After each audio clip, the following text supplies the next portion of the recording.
श्री शिव महापुराण रुद्र संहिता पार्वती खंड अथ 50वां अध्याय।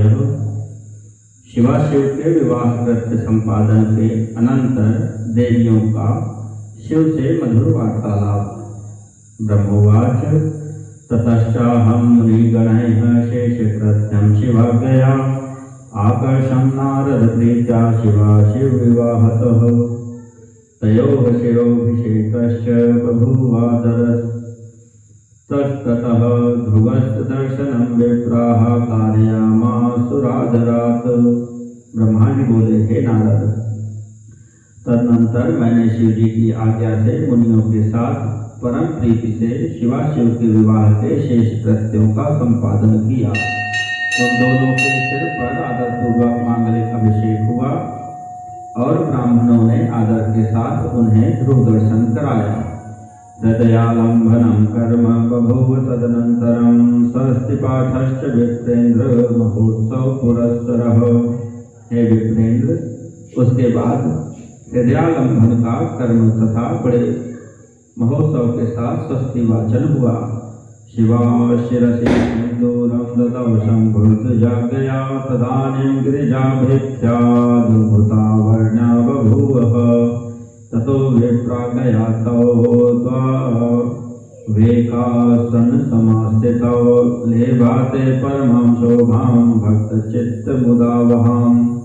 ब्राह्मणों की आज्ञा से शंभु ने शिवा की मांग में सिंदूर लगाया। उस समय गिरिजा अत्यंत अद्भुत अवर्णीय रूपवती हो गई। तत्पश्चात ब्राह्मणों की आज्ञा से दोनों एक आसन पर विराजमान हुए और भक्तों के चित्त को आनंद देने वाली अपूर्व शोभा से संपन्न हो गए। ततः स्वस्थानमागत्य संस्रवप्राशनं मुदा चक्रतुस्तौ निदेशान्नेदभूतलीला करो मुने। इत्थं निवृत्ते विधिवद्यज्ञे विवाहे वैवाहिके शिवः ब्रह्मणे पूर्णपात्रं मे ददौ लोककृते प्रभुः। गोदानं विधिवच्छं भुराचार्याय ददौ तपः महादानानि च प्रीत्यायानि महादानानि च प्रीत्यायानि मंगलदानि वै। हे मुने, तदनंतर अद्भुत लीला करने वाले उन दोनों ने अपने स्थान पर आकर मेरी आज्ञा से प्रसन्नतापूर्वक संस्रव प्राशन किया। इस प्रकार विवाह यज्ञ के विधिवत संपन्न हो जाने पर प्रभु शिव ने विजलोककर्ता ब्रह्मा को पूर्ण पात्र का दान किया। तत्पश्चात शिव जी ने आचार्य को विधि पूर्वक गोदान दिया तथा मंगल प्रदान करने वाले जो अन्य महादान हैं उन्हें भी बड़े प्रेम से दिया। तथा शतसुवर्णं च विप्रेभ्यः स ददौ पृथक् बहुभ्यो रत्नकोटिश्च नानाद्रव्याण्यनेकशः। तदानीमराः सर्वे परे जीवाश्चराचराः मुमुदुश्चेत्तत्सातीव बभूवातिजयध्वनिः। मंगलध्वनिगानं च बभूव बहु सर्वतः वाद्यध्वनिर्भूद्रम्यो सर्वानन्दप्रवर्धनः। हरिर्मयात देवाश मुनयश्चापरेखिलाः गिरिमामन्त्र्यसुप्रीत्या स्वस्थानं प्रययुर्द्रुतम्। उसके बाद उन्होंने बहुत से ब्राह्मणों को अलग अलग 100 स्वर्ण मुद्राएं, करोड़ों रत्न तथा अनेक प्रकार के द्रव्य दिए। उस समय सभी देवगण एवं अन्य चराचर जीव हृदय से अत्यंत प्रसन्न हुए और जोर जोर से जय ध्वनि होने लगी। सभी ओर मंगल ध्वनि के साथ गान होने लगा और सबके आनंद को बढ़ाने वाली रंगवाद ध्वनि होने लगी। उसके बाद मेरे साथ विष्णु, देवता, मुनिगण तथा अन्य लोग हिमालय से आज्ञा लेकर प्रसन्नतापूर्वक अपने अपने निवास स्थान को गए। तदानीं शैलनगरे स्त्रियश्च मुदिता वरं शिवाशिवौ समानीय ययुः वरालयम्।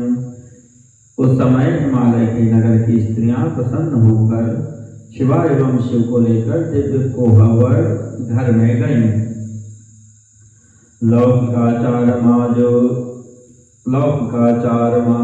हृस्ताः स्त्रियस्तत्र जागृताः महोत्साहो बभूवात सर्वतः प्रमुदावः। अधतास्तव समानीय दंपति जनशंकरौ वासालयं महादेव्यं भवाचारं व्यधुर्मुदा। वहां पर वे स्त्रियां आदर के साथ लौकिकाचार करने लगी। चारों ओर आनंद प्रदान करने वाला महान उत्साह फैल गया। उसके बाद उन सब ने लोगों का कल्याण करने वाले उन शिव शिवा को महादेव निवास स्थान में ले जाकर प्रसन्नता पूर्वक लौकिकाचार किया। अतो समीपमागत्य शैलेन्द्र नगर स्त्रियः निर्वृत्य मंगलम कर्म प्रापयन् दंपति गृहम्। तत्पश्चात हिमालय के नगर की स्त्रियां समीप में आकर मंगल कर्म करके दंपति को घर में ले गईं। कृत्वा जय ध्वनि चक्र ग्रंथे निर्मोचनादिकं सस्मितास् कटाक्षाश्च पुलकान् चित्त विग्रहाः। वे जय जयकार ग्रंथि बंधन खोलने लगी। वे जय जयकार कर ग्रंथि बंधन खोलने लगी। उस समय वे कटाक्ष करती हुई मंद मंद हंस रही थी और उनका शरीर रोमांचित हो रहा था। वासगेहं संप्रविश्य मुमुहुः कमनीवराः प्रशंसन्त्यः सौभाग्यानि पश्यन्त्यः परमेश्वरं महास्वरूपवेशं च सर्वलावण्यसंयुतं नवीनयौवनस्थं च कामनिश्चित्तमोहनम्। ईषद्धास्य प्रसन्नास्यं सकटाक्षं सुसुन्दरं सुसूक्ष्मवासो विभ्राणं नानारत्नविभूषितम्। वे श्रेष्ठ स्त्रियां वासगृह में प्रवेश करते ही मोहित हो गईं और सुंदर रूप तथा वेश वाले संपूर्ण लावण्य से युक्त नवीन यौवन से परिपूर्ण कमनियों के चित्त को मोहित करने वाले मंद मंद मुस्कान युक्त प्रसन्न मुखमंडल वाले कटाक्ष युक्त अत्यंत सुंदर अत्यंत सूक्ष्म वस्त्र धारण किए हुए और अनेक रत्नों से विभूषित परमेश्वर को देखती हुई अपने अपने भाग्य की प्रशंसा करने लगी। तदानीं दिव्यनार्यश्च कोरसारं समाययुः तौ दंपती च संद्रष्टुं महादरपुरस्सरं। सरस्वती च लक्ष्मी च सावित्री जाह्नवी तथा अदितेश्च शची चैव लोपामुद्राप्यरुन्धति। अहल्या तुलसी स्वाहा रोहिणी च वसुंधरा शतरूपा च संज्ञा च रतिरेता सुरस्त्रियः देवकन्या नागकन्या मुनिकन्या मनोहराः तत्र यायाः स्थितास्तासां संख्यां कर्तुं च कः क्षमः। उस समय 16 दिव्य नारियां बड़े आदर के साथ इन दंपति को देखने के लिए शीघ्र ही पहुंच गईं। सरस्वती, लक्ष्मी, सावित्री, जाह्नवी, अदिति, शची, लोपामुद्रा, अरुंधति, अहल्या, तुलसी, स्वाहा, रोहिणी, वसुंधरा, शतरूपा, संज्ञा और रति ये देव स्त्रियां हैं। अन्य जो मनोहर देव कन्याएं एवं मुनि कन्याएं वहां स्थित की गणना करने में कौन समर्थ है। ताभिरत्नासने दत्ते तत्रो वास शिवो मुदा तमोचुग्रमतो देव्यः सुहासं मधुरं वचः। उनके द्वारा दिए गए रत्न के आसन पर शिव जी प्रसन्नता के साथ बैठे। इसके बाद सब देवियां क्रम से मंद मंद हंसती हुई उनसे मधुर वचन कहने लगी। सरस्वती उवाच प्राप्ता सती महादेवाधुना प्राणाधिका मुदा दृष्ट्वा प्रियास्यं चंद्राभं संतापं त्यज कामुक। सरस्वती बोली, हे महादेव, अब प्राणों से भी अधिक प्यारी सती देवी आपको प्राप्त हो गई है। हे कामुक, इनके चंद्रमा के समान आभा वाले प्रिय मुख को प्रसन्नता पूर्वक देख कर आप संताप को त्याग दीजिए। कालम गमय कालेश सती संश्लेष पूर्वकम विश्लेषस्तेन भविता सर्वकालम समाश्रिता। हे कालेश, आप इस सती का आलिंगन करते हुए अपना समय व्यतीत कीजिए। सभी समय आपके आश्रित रहने वाली इन सखी से आपका वियोग नहीं होगा। लक्ष्मी उवाच लज्जां विहाय देवेश सतिं कृत्वा स्ववक्षसि तिष्ठतां प्रतिका लज्जा प्राणायान्ति जया विना। लक्ष्मी बोली, हे देवेश, अब लज्जा का त्याग कर सती को अपने वक्ष स्थल में स्थित कीजिए। जिसके बिना आपके प्राण निकल रहे थे उसके प्रति कौन सी लज्जा। सावित्री उवाच भोजयित्वा सतीं शम्भो शीघ्रं त्वं भूक्ष्वमाखिरः तदा चम्य सकर्पूरं ताम्बूलं देहि सादरम्। सावित्री बोली, हे शंभो, सती को भोजन कराकर आप भी शीघ्र भोजन कीजिए। किसी बात का खेद मत कीजिए और आचमन करके सती को आदर से कपूर में से तांबूल दीजिए। जानवी उवाच स्वर्णकान्तिकरां धृत्वा केशान्मार्जययोगितः कामिन्या स्वामी सौभाग्य सुखं नातः परं भवेत्। जानवी बोली, अब इस स्वर्ण कांति वाली पार्वती के केशों को पकड़कर संभालिए, क्योंकि कामनी स्त्रियों का इससे बढ़कर और कोई पति से प्राप्त होने वाला सौभाग्य सुख नहीं होता। अदिति उवाच भोजनान्ते शिवे शंभुं मुखशुद्ध्यर्थमाददात् जलं देहि महाप्रीत्या दंपति प्रेम दुर्लभम्। अदिति बोली, हे शिवे, आप भोजन के पश्चात मुख शुद्ध करने के लिए शंभु को अति प्रेम से जल प्रदान कीजिए, क्योंकि दंपति का परस्पर प्रेम सर्वथा दुर्लभ है। शशिवाच कृत्वा विलापं यद्धेतोः शिवं कृत्वा च वक्षसि यो बभ्रामानि मोहात् कालज्जाते प्रियं प्रति। शशि बोली, जिसके लिए आप मोहवश विलाप करते करते दर दर भटक रहे थे, उस शिवा को वक्षस्थल पर धारण कीजिए।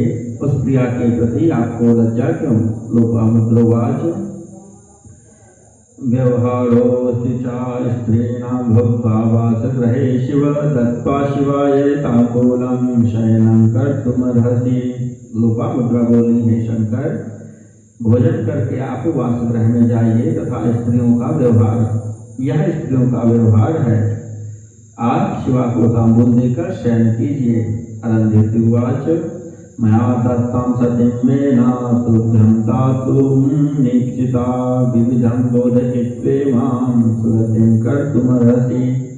अरुंधति बोली, हे शिव, मेना आपके निमित्त पार्वती को देना नहीं चाहती थी, किंतु मेरे बहुत समझाने पर उन्होंने पार्वती को देना स्वीकार किया। अब आप इनसे अधिक प्रेम कीजिए।